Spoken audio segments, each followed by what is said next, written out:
Sirine bahaya perang Rusia-Ukraina bakal pecah bulan depan.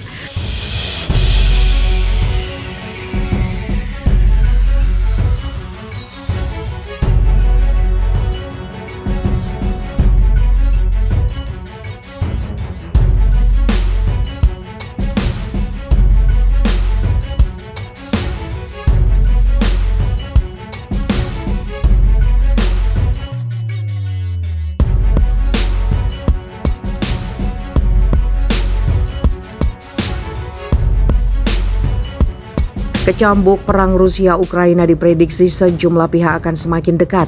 Ukraina yang berada di bawah tekanan militer Rusia terus bersiap menghadapi skenario buruk. Perwira tinggi Angkatan Bersenjata Ukraina, Letnan Jenderal Alexander Pavlyuk, memprediksi bahwa pasukan militer Rusia akan melancarkan serangan ke negaranya bulan depan.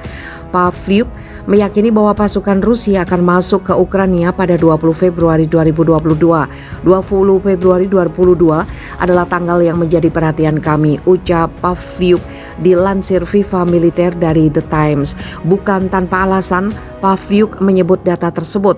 Ada alasan khusus mengapa tanggal 20 Februari 2022 akan menjadi momentum pasukan Rusia melancarkan agresi militer ke Ukraina. Yang pertama, Presiden Rusia Vladimir Putin lebih dulu akan datang ke Beijing, China untuk menghadiri gelaran Olimpiade musim dingin 2022 yang akan digelar mulai 4 hingga 20 Februari 2022 mendatang. Pavlyuk yakin Putin tidak mungkin memberi instruksi perang kepada pasukannya di tengah-tengah berlangsungnya pertandingan olahraga yang akan diikuti 91 negara. Kemudian yang kedua, pada tanggal 20 Februari 2022, juga latihan militer gabungan Angkatan Bersenjata Federasi Rusia dan Angkatan Bersenjata Belarus akan berakhir. Jika intelijen kami berhasil memprediksi arah serangan utama Rusia, mereka akan menerima kerugian besar. Setelah kerugian besar pertama mereka tidak akan melangkah lebih jauh, kata Pavlyuk. Putin menyadari bahwa setelah banyak jatuh korban, pasukannya bisa berhenti dengan sendirinya. Ini adalah soal perhitungan yang objektif.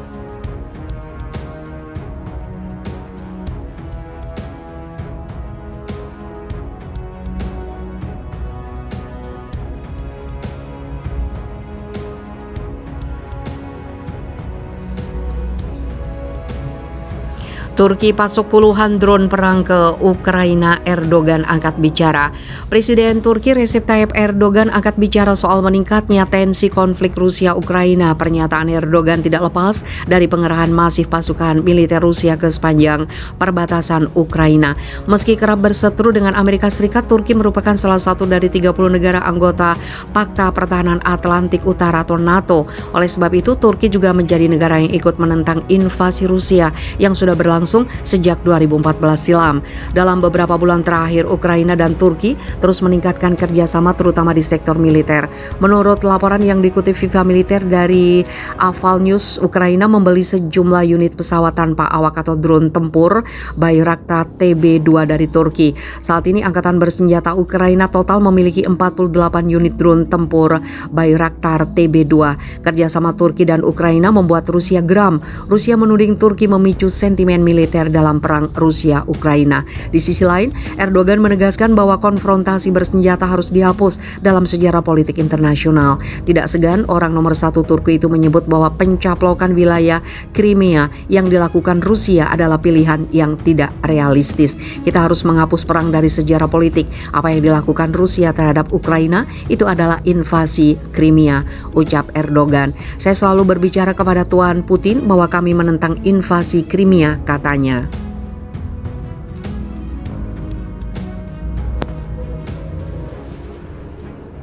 Erdogan juga mengaku kerap menyatakan penentangannya terhadap tindakan Rusia langsung kepada Presiden Vladimir Putin. Mantan wali kota Istanbul itu juga yakin bahwa Ukraina bukanlah negara kecil yang mudah ditaklukkan begitu saja. Saya tidak melihat invasi Rusia ke Ukraina sebagai opsi realistis karena Ukraina bukanlah negara biasa tetapi salah satu negara kuat, katanya.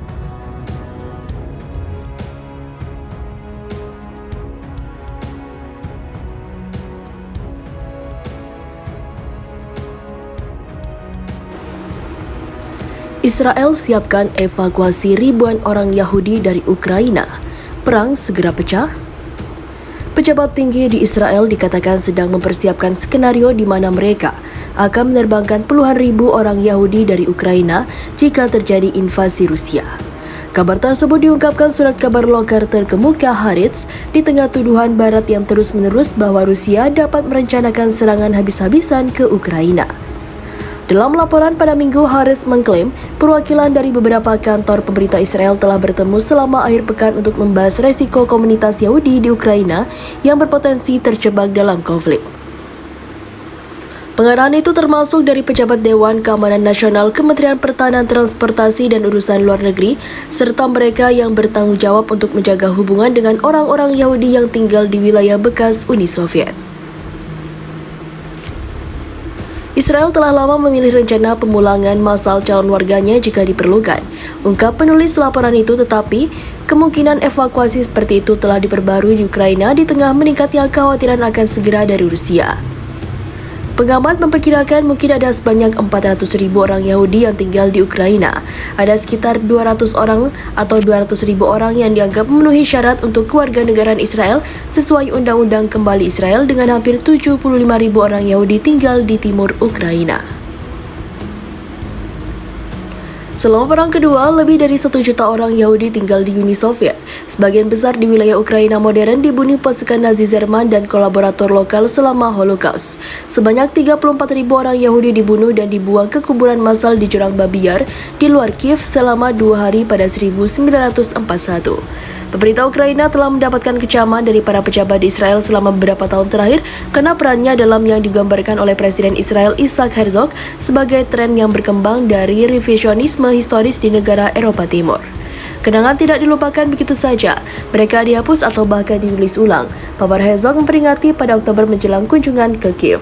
Awal tahun ini, kedutaan Israel menyerang prosesi obor tahunan yang diadakan untuk menghormati Stepa Bendera, pemimpin massa perang organisasi nasionalis Ukraina yang bekerja sama dengan Nazi dan bertanggung jawab atas tindakan pembersihan etnis dan juga pembunuhan Yahudi dan orang-orang keturunan Polandia.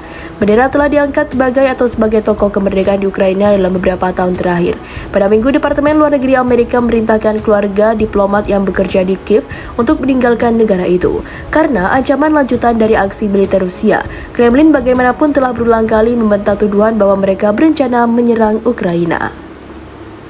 Sekretaris Persnya Dmitry Peskov sebelumnya mengatakan pergerakan angkatan bersenjata negara itu di awalnya sendiri atau di wilayahnya sendiri adalah masalah internal dan tidak menjadi perhatian orang luar.